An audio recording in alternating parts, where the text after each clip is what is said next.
Nosotros hemos estado estudiando, al estudiar la cultura, cómo se manifiestan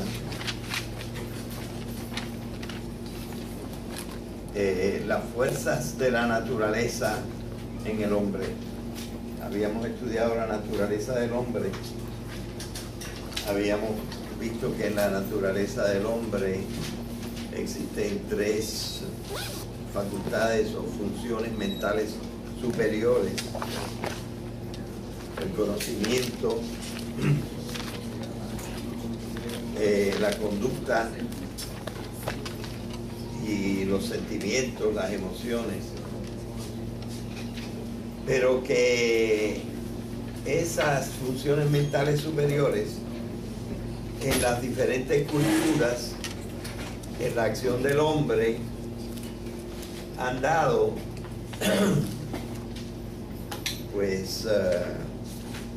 han dado diversos productos culturales que se manifiestan diferentemente en el tiempo y en el espacio. Es decir, unas culturas existen en un tiempo y otras existen en otro tiempo. Unas culturas existen en un espacio y otras en otro espacio. Y entre esos productos culturales de la primera función mental superior, que se llama la cognición, hemos estudiado que existe una cosa que se llama la ciencia y otra cosa que se llama la filosofía y otra cosa que es la poesía, la religión también, el arte en general. Son productos culturales.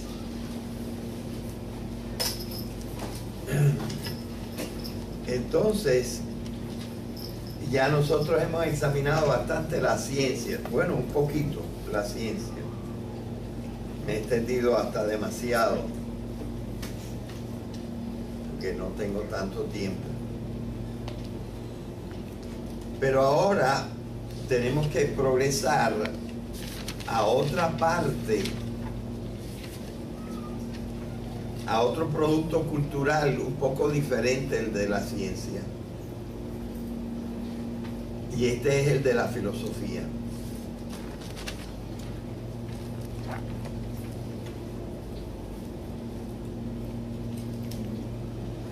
Y aquí en la filosofía tenemos que distinguir que una cosa es la filosofía en la antigüedad,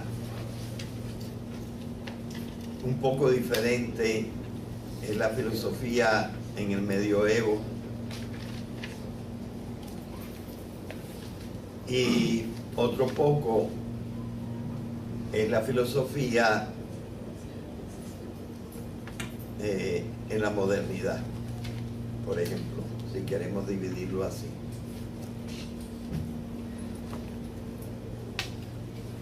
Y resulta que la filosofía en algunas épocas ha usado más unas formas de pensamiento y luego les ha dado menos importancia. Así que aquello de que voy a hablar ha tenido más desarrollo en unos periodos que en otros. Pero yo recientemente, es decir, en los últimos años, he estado dando mucha importancia a que la forma de pensar en la ciencia no es igual que la forma de pensar en la filosofía, y que en unas épocas de la filosofía se desarrolló una forma de pensamiento que es bastante importante y también interesante estudiar. Y es aquella a la que le voy a dedicar la clase de hoy.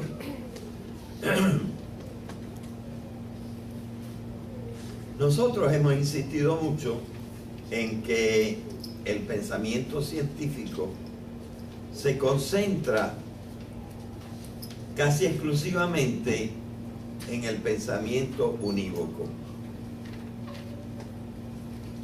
Y esto da cuenta de parte de su valor, porque el pensamiento unívoco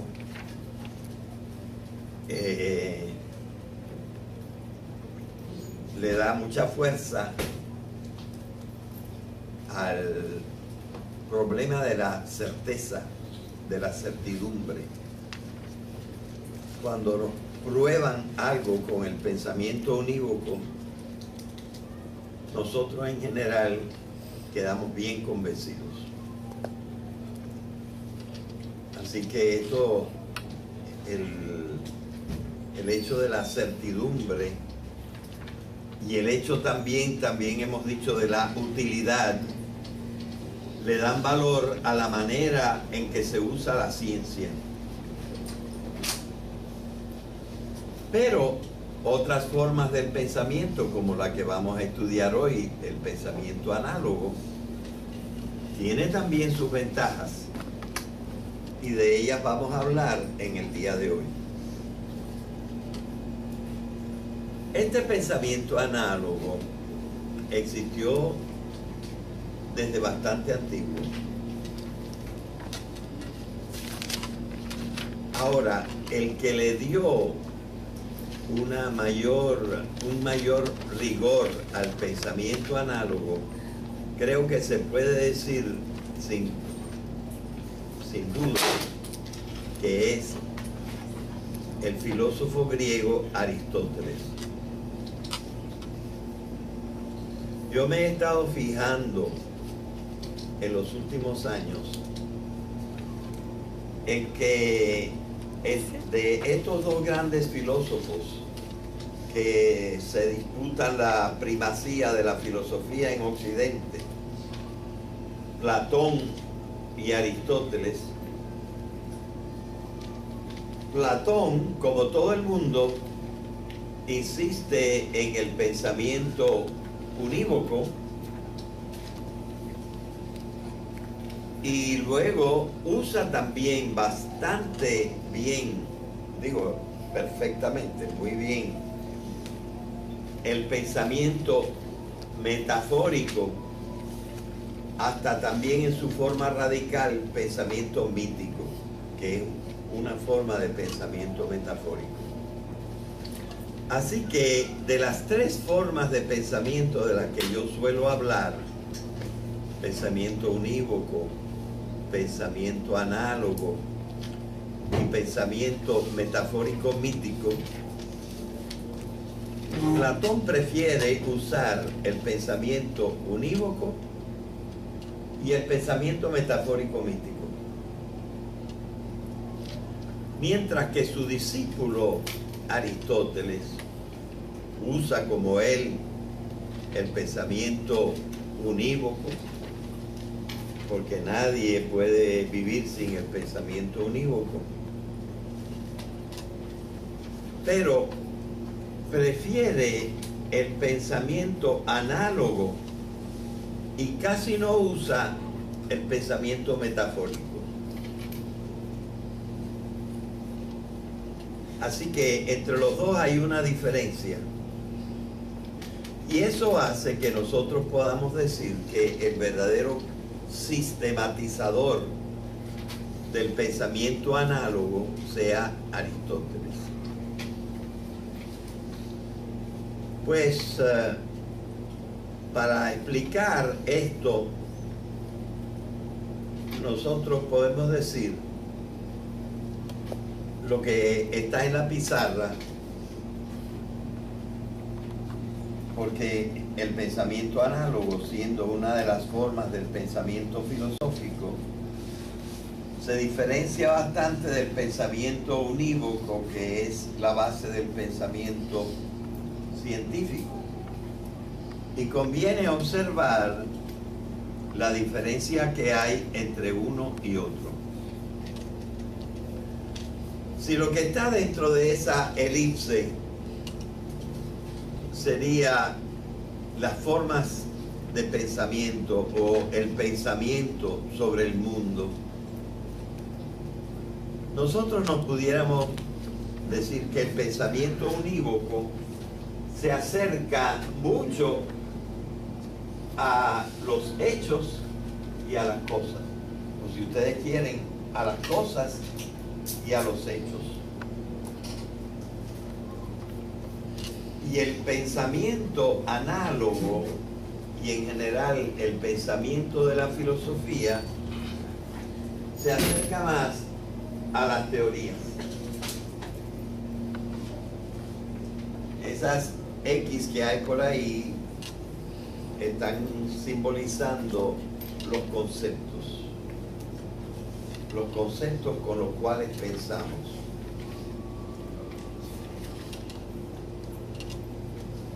Claro que hay conceptos intermedios y ahora nosotros sabemos que hay cierta correspondencia entre el pensamiento científico y el pensamiento filosófico, y estamos en un tiempo, afortunadamente esta es una de las cosas positivas de nuestro tiempo, en donde la ciencia se acerca a la filosofía y la filosofía se acerca a la ciencia. Sin embargo, no se toca demasiado el pensamiento análogo. Ustedes van a ver, sin embargo, en el día de hoy, que es importante usar el pensamiento análogo, y voy a tratar de desarrollarlo con un ejemplo. Parte del ejemplo va a usar dos conceptos de Aristóteles: el concepto de materia y el concepto de forma.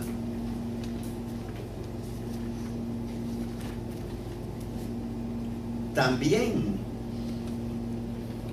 Platón usó el concepto de materia y el concepto de forma, pero yo diría que los usó unívocamente y metafóricamente,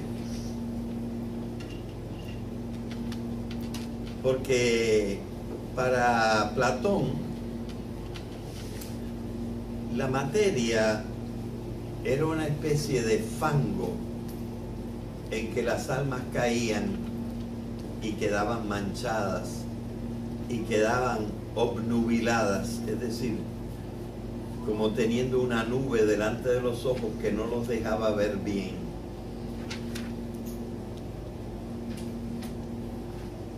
Y hablando de formas, él pensaba en las formas como unas especies de personitas, como cosas que existían volando por ahí, incluso antes de caer en la materia,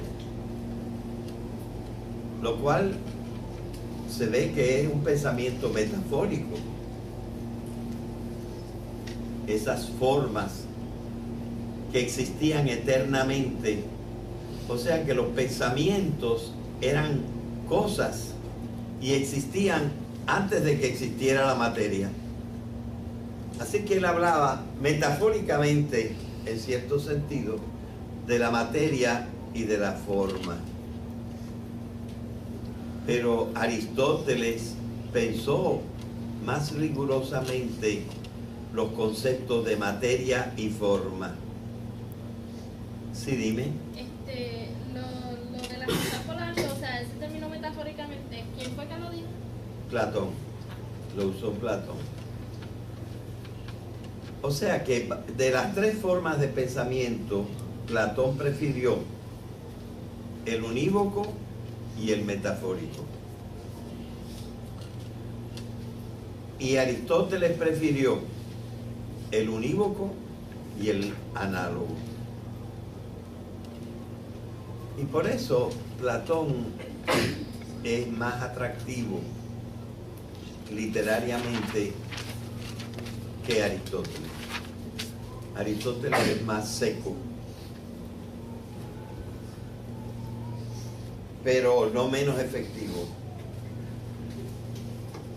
Así que, por eso, la doctrina de Aristóteles en este sentido se llama el hilemorfismo, porque hile quiere decir materia en griego y morfé quiere decir forma en griego. Todas las cosas están marcadas por la materia y la forma. Pero otra parte del ejemplo que yo voy a dar de materia y forma no es de Aristóteles. Es un ejemplo que yo uso en las clases para explicar la materia y la forma. Y el ejemplo que yo uso es el ejemplo de un vaso. Así que vamos a usar primero el ejemplo del vaso y ligarlo a las ideas de cómo construyó Aristóteles su doctrina o su concepción de la materia y de la forma. Bien, empecemos. Un vaso puede ser hecho de vidrio o cristal. Claro que ahora también son populares los vasos de plástico y son populares los vasos de papel. En mi casa yo tengo un par de vasos de metal y también existen vasos que básicamente son de barro, de cerámica. Es decir, que la materia de los vasos puede ser de diferentes clases. Pero en este momento, para dar una ejemplificación, vamos a hablar solamente de los vasos de vidrio o cristal.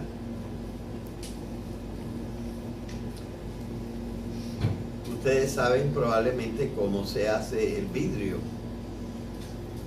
Ordinariamente se saca el vidrio de la arena, porque la arena tiene un gran contenido de sílice.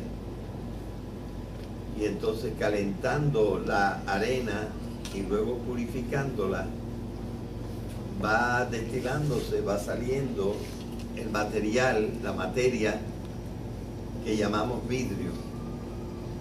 Naturalmente, mientras el artesano está soplando con fuego sobre la arena y convirtiéndola en vidrio, este vidrio prácticamente no tiene ninguna forma precisa. Decimos que es informe, usando una palabra latina, o usando una palabra griega, decimos que es amorfa. No tiene una forma definida el vidrio. Es solamente una masa allí que adopta, mientras está fría, caliente, no adopta una forma fija. Y luego tiene una forma irregular que casi no merece el nombre de forma. Nos estamos refiriendo a lo que luego será la materia de un vaso, por ejemplo.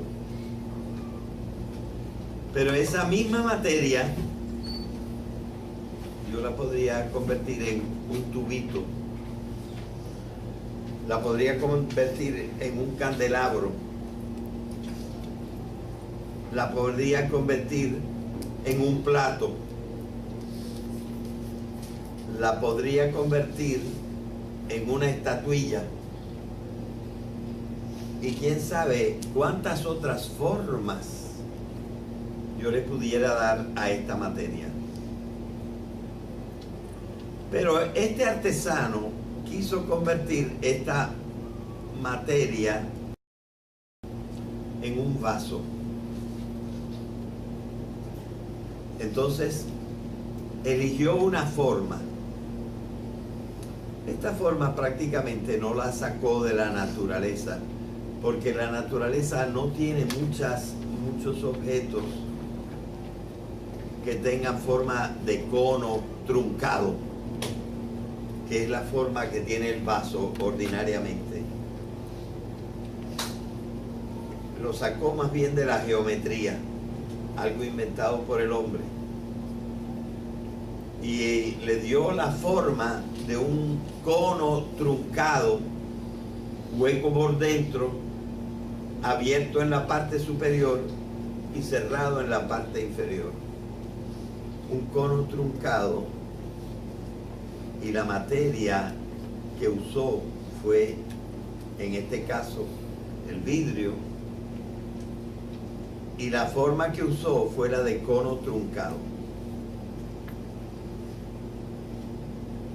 Hasta aquí nosotros hemos estado usando la palabra materia y la palabra forma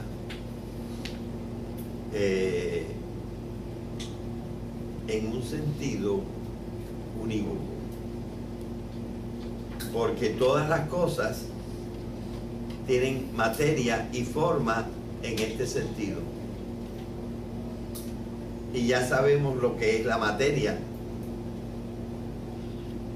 y ya sabemos lo que es la forma, y se usa en todos los tipos de conocimiento. Se usa materia y forma para dar alguna idea, y son conceptos claros, concretos, fáciles de usar. No se necesita explicar mucho porque todo el mundo lo comprende enseguida. ¿De qué materia es el suéter que tú estás usando? Puede ser de lana o puede ser de acrílico, ¿ah? O de algodón, ¿verdad? Una materia. ¿Y qué forma tiene? Pues tiene forma de suéter. Así que nosotros no tenemos ninguna dificultad en usar las palabras materia y forma en su sentido unívoco.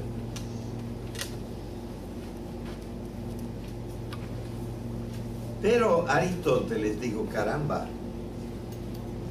quizá yo pueda usar las palabras materia y forma para explicar todas las cosas, no solamente las cosas materiales, no solamente algunas de las cosas materiales.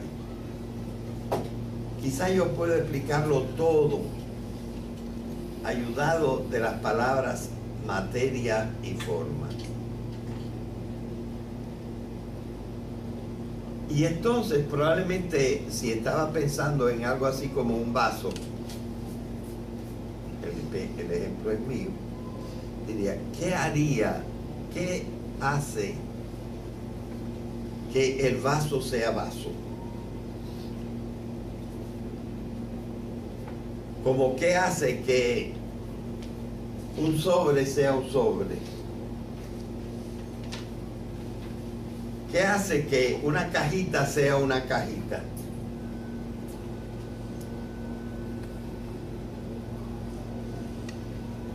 Es decir, estaba tratando de encontrar cuál es la esencia de todas las cosas. Expliquemos la palabra esencia. Nosotros hemos insistido bastante en que, explicando a Parménides, que lo único que hay son seres, o por lo menos eso creía Parménides, que ser es el concepto más general que nosotros podemos tener. Y Aristóteles lo va a aprovechar. Ser se dice en latín esse. Es la misma palabra. Esto es en español, esto es en latín, esse. Ahora, lo que hace a un ser aquello que ese ser es, lo llamamos la esencia. Lo que lo hace ser, lo llamamos la esencia.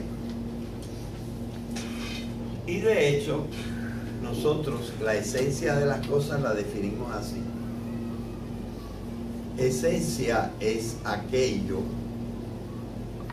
por lo cual una cosa es lo que es, y sin lo cual no sería lo que es.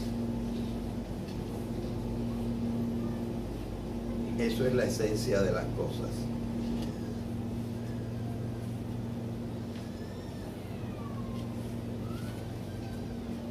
Así que nosotros de cada cosa podemos tratar de comprender su esencia. Y Aristóteles dijo, me van a servir las palabras materia y forma para explicarlo. Por ejemplo, así. ¿Qué hace que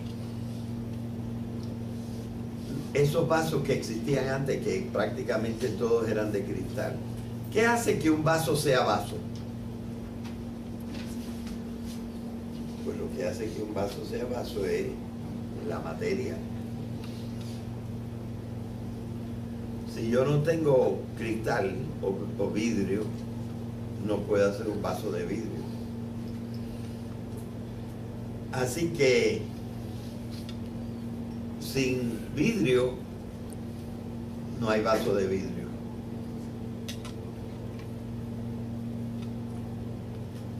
Pero el vidrio solo, la materia de vidrio, no logra hacer un vaso.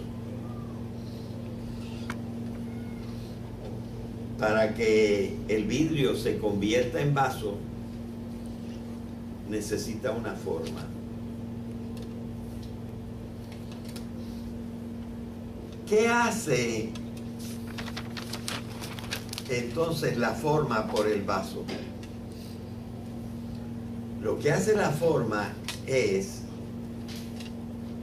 que el vaso sea una especie de objeto diferente de otras especies de objetos que pueden tener incluso la misma materia, como el candelabro, como el tubito, como una estatuilla, o como un vaso, o como un florero, o como un plato. La forma lo que hace es que sea de un tipo, de una clase, de una especie determinada. Así que la materia hace algo por el vaso y la forma hace algo diferente por el vaso. Ahora vamos a tratar de darle palabras filosóficas a eso que la materia y la forma hacen por el vaso. Pero antes de eso, déjenme decirles, hasta ahora yo he estado usando la palabra materia y la palabra forma en su sentido unívoco, el sentido que tiene también en el lenguaje ordinario. Y esta materia sé que se llama vidrio y esta forma sé que se llama cono truncado, y son cosas concretas. Así que estoy usando la palabra materia y la palabra forma en un sentido unívoco, concreto. Pero ahora, de manera de poder entender en una forma más amplia, voy a usarlos comparativamente, análogamente.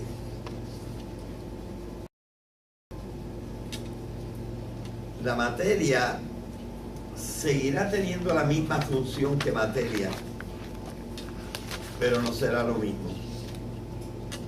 Y la forma seguirá haciendo la misma función para la cosa, pero no estamos hablando de la forma en el mismo sentido. Porque, por ejemplo, voy a usar unívocamente las palabras materia y forma, ahora no para el vaso, sino para el hombre. ¿Cuál es, hablando unívocamente, la materia del hombre? Ordinariamente la llamamos carne y hueso. Claro que podríamos decir muchas otras sustancias. ¿Y cuál es la forma del hombre? Pues la de un vertebrado. Aquí estoy usando las palabras materia y forma en el mismo sentido unívoco en que la estaba usando para el vaso. Pero ahora voy a usarlas filosóficamente, comparando la materia con lo que hace la materia en el vaso y comparando la forma con lo que hace la forma en el vaso.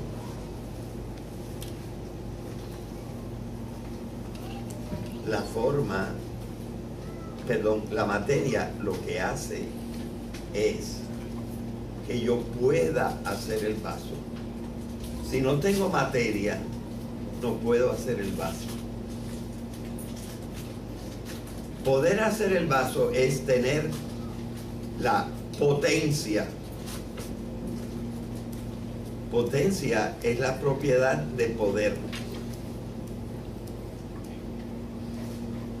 Así que lo que me da la materia para el vaso es la potencia de hacerlo, pero no por eso está hecho.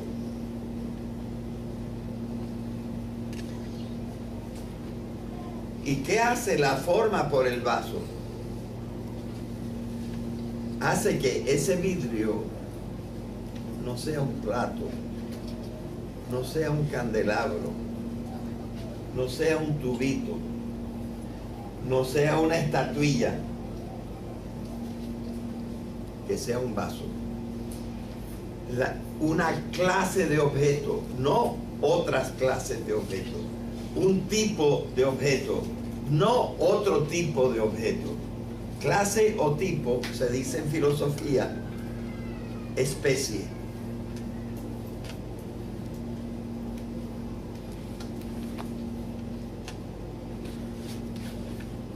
Y si yo no le doy esa forma, el vaso no existe verdaderamente. It doesn't exist really, actually. No existe efectivamente el vaso hasta que a la materia yo no le doy su forma específica y lo convierto en una especie de objeto distinto de otra especie de objeto.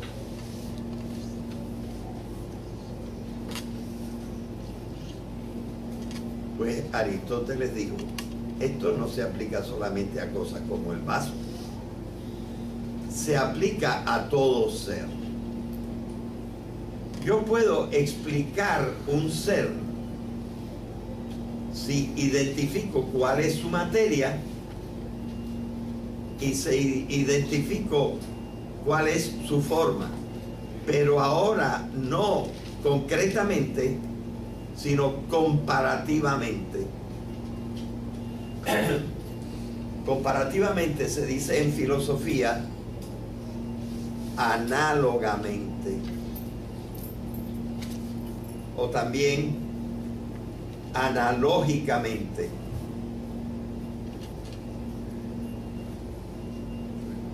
Así que yo voy a explicar ahora qué cosa es la materia y qué cosa es la forma, no solo para el vaso, sino para cualquier ser, identificando su esencia, lo que es, sin lo cual yo no podría decir que es eso.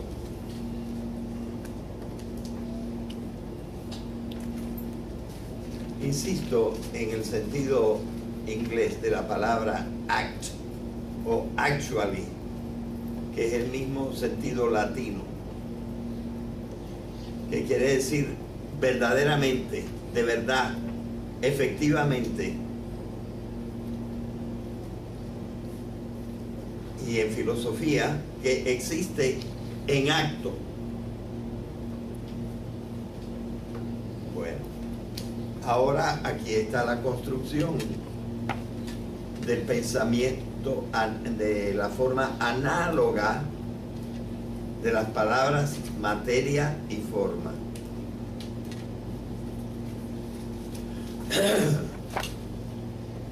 Diría Aristóteles, materia es aquel elemento de la esencia, es decir, de lo que la cosa es,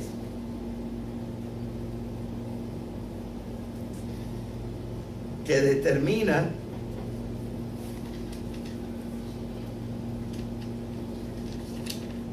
que la cosa pueda existir, determina la potencia de que la cosa exista.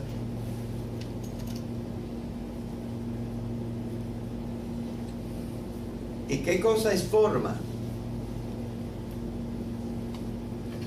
Es aquel elemento de la esencia de lo que la cosa es, que lo hace actualmente, efectivamente existir. Wirklich, como dicen los alemanes. Se obra, se actúa. Y entonces la cosa de veras existe. Se necesita algo para poder, y se necesita algo para que de veras exista. Para poder existir se necesita la potencia. Para existir de veras se necesita el acto. Así que ahora nosotros comprendemos que la esencia está constituida de dos elementos conceptuales: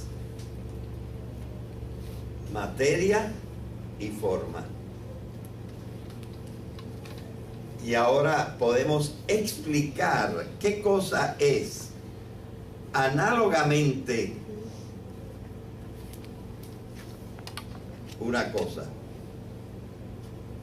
Análogamente una cosa es material o es materia, porque le da la posibilidad o la potencia de existir.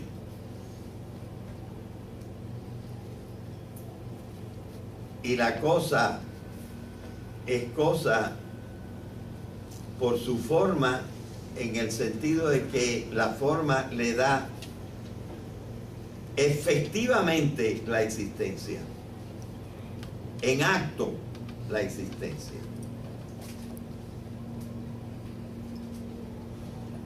Les quiero contar la anécdota de que Un maestro que yo tuve cuando tenía 17 años y medio me explicó los conceptos análogos de materia y forma.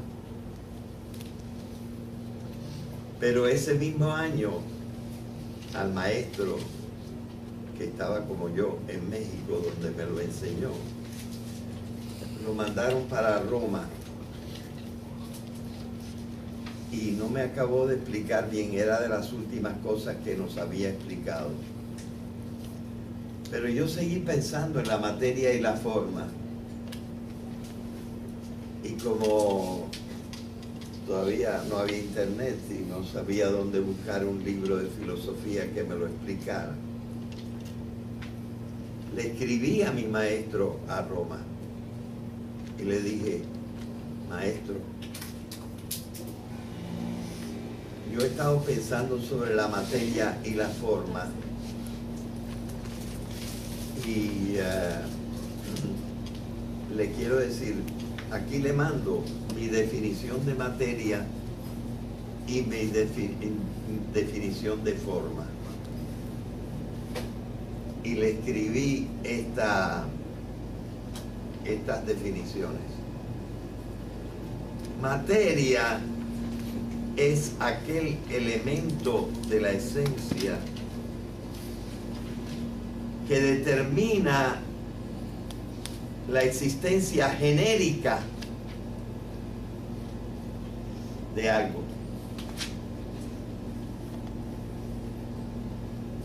Y la forma es aquel elemento de la esencia que determina la existencia específica, como con una forma particular de ese algo. O sea que usé los conceptos de género y especie. Mucho más tarde me di cuenta que había una relación entre el acto y la especie, entre la potencia y el género. Conceptos que también creó Aristóteles. El género es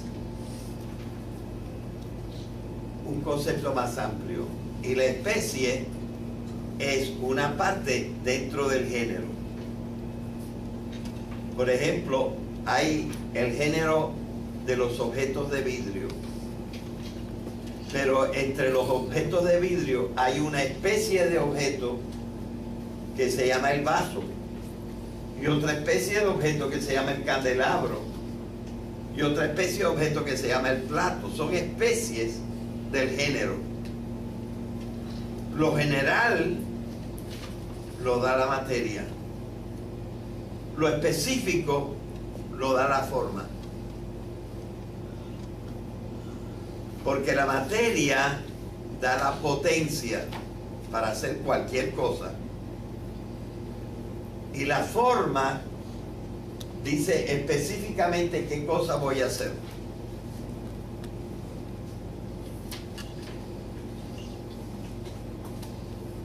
Así que ustedes ven que nosotros vamos construyendo un mundo ideal. Miren, por allí no hay materias de estas. Lo que hay en materia es plástico, madera, metal.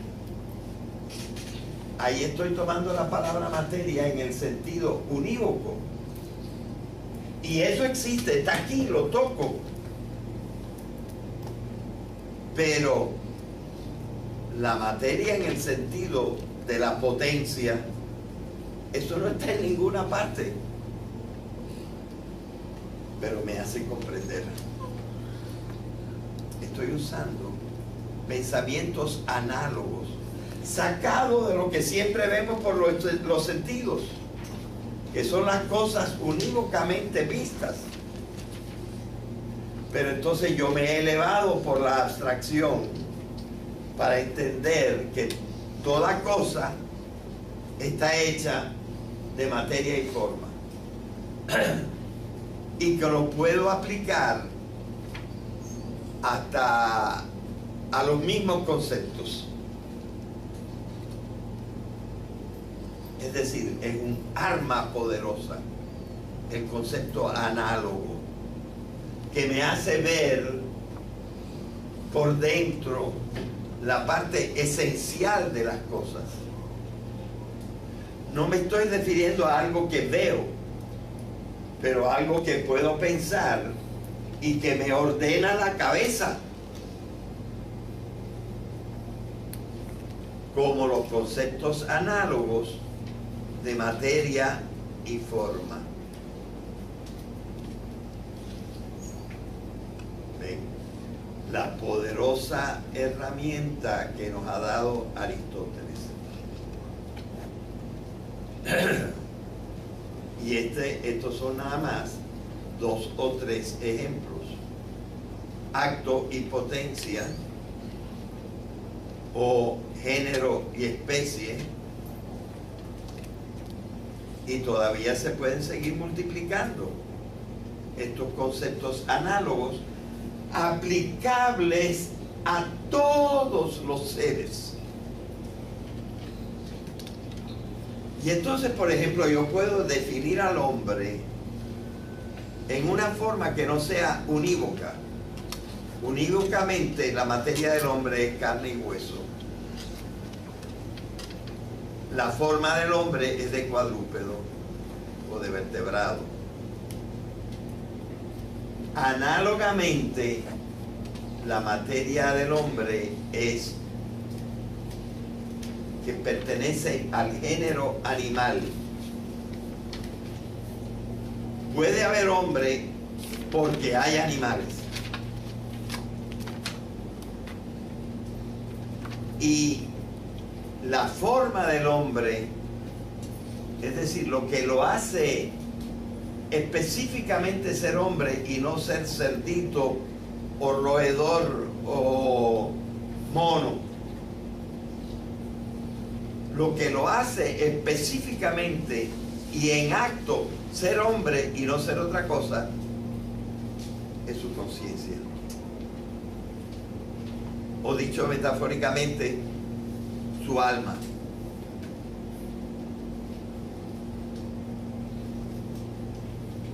Y ven que ahora estoy definiendo al hombre en una forma mucho más adecuada para comprender lo que puede hacer el hombre. Y así se han ido desarrollando ciertos conceptos filosóficos gracias a esta forma de pensamiento que se llama el pensamiento análogo. Este pensamiento análogo es mucho más abstracto que el pensamiento unívoco.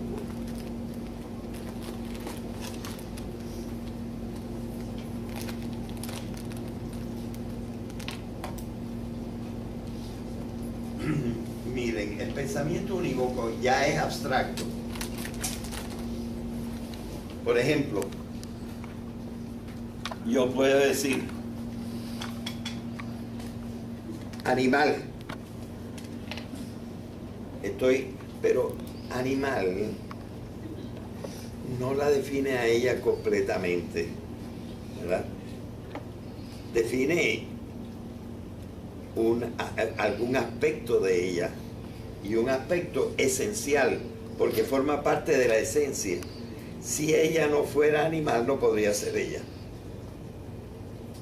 Así que la palabra animal aplicada a ella es un concepto unívoco, ¿verdad? Y entonces yo puedo decir que ella es un animal. El animal es unívoco. ¿Cómo es tu nombre? ¿Eh? Valeria. Valeria es algo bien concreto. Animal es ya un poco abstracto, pero es abstracto aplicado a algo concreto. Y es un pensamiento que podemos llamar unívoco, ¿verdad? Pero cuando nosotros vamos a explicar, por ejemplo, la palabra materia, también yo podría decir, esto es materia. Yo estoy abstrayendo más, está más lejos de la cosa concreta. El pensamiento análogo es más abstracto, más elevado. Si ustedes quieren, menos real en el sentido en que estos conceptos no son cosas. Mientras que cuando yo digo animal, sí es una cosa, pero está más cerca de Valeria que si digo materia y forma, ¿verdad? De manera que, aunque sean conceptos de algo que no podemos tocar ni ver, ni que sean cosas, son conceptos que nos pueden, en nuestro pensamiento, ordenar nuestra idea del mundo. Y le debemos a Aristóteles el haber estructurado la concepción del pensamiento análogo. Pero hay otros pensamientos análogos como este. Finalidad.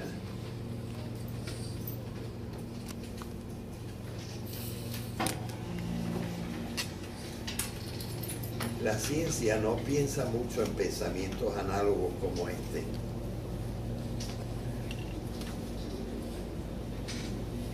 Y, por ejemplo, entonces no puede responder a esta pregunta. ¿Para qué existe el hombre? Porque ¿para qué? Se refiere a la finalidad.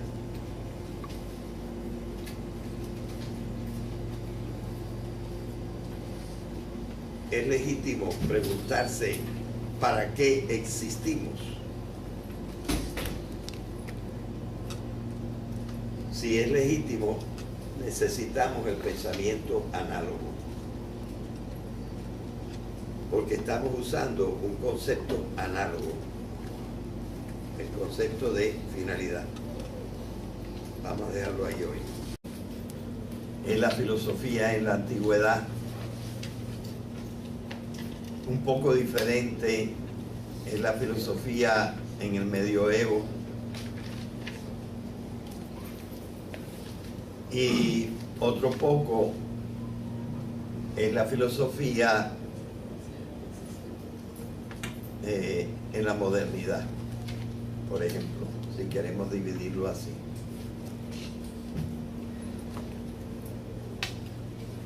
Y resulta que la filosofía en algunas épocas ha usado más unas formas de pensamiento y luego les ha dado menos importancia. Así que aquello de que voy a hablar ha tenido más desarrollo en unos periodos que en otros. Pero yo recientemente, es decir, en los últimos años, he estado dando mucha importancia a que la forma de pensar en la ciencia no es igual que la forma de pensar en la filosofía. Y que en unas épocas de la filosofía se desarrolló una forma de pensamiento duras, existen en un espacio y otras en otro espacio. Y entre esos productos culturales de la primera función mental superior, que se llama la cognición, hemos estudiado que existe una cosa que se llama la ciencia y otra cosa que se llama la filosofía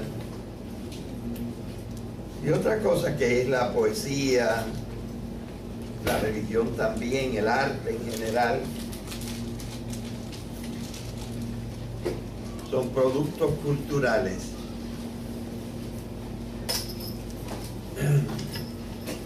Entonces, ya nosotros hemos examinado bastante la ciencia, bueno, un poquito la ciencia. Me he extendido hasta demasiado, porque no tengo tanto tiempo. Pero ahora tenemos que progresar a otra parte,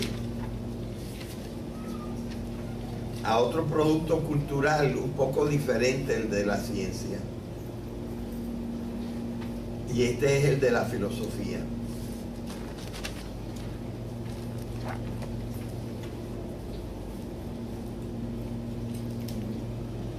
Y aquí en la filosofía tenemos que distinguir que una cosa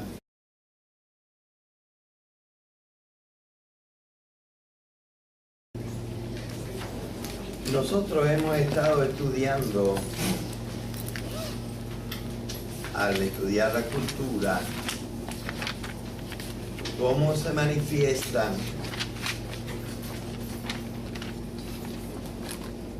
las fuerzas de la naturaleza en el hombre. Habíamos estudiado la naturaleza del hombre, habíamos visto que en la naturaleza del hombre existen 3 facultades o funciones mentales superiores: el conocimiento, la conducta y los sentimientos, las emociones, pero que esas funciones mentales superiores en las diferentes culturas, en la acción del hombre, han dado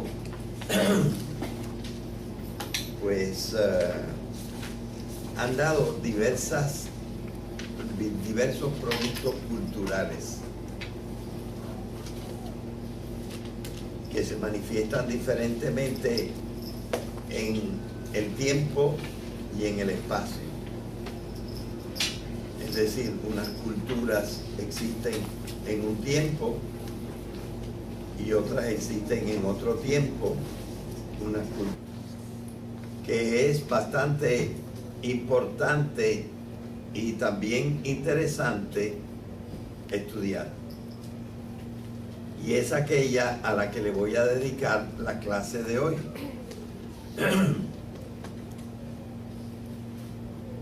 Nosotros hemos insistido mucho en que el pensamiento científico se concentra casi exclusivamente en el pensamiento unívoco.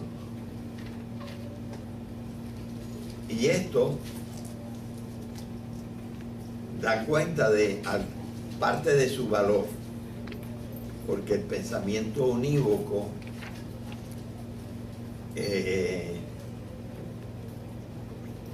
le da mucha fuerza al problema de la certeza, de la certidumbre. Cuando prueban algo con el pensamiento unívoco, nosotros en general quedamos bien convencidos.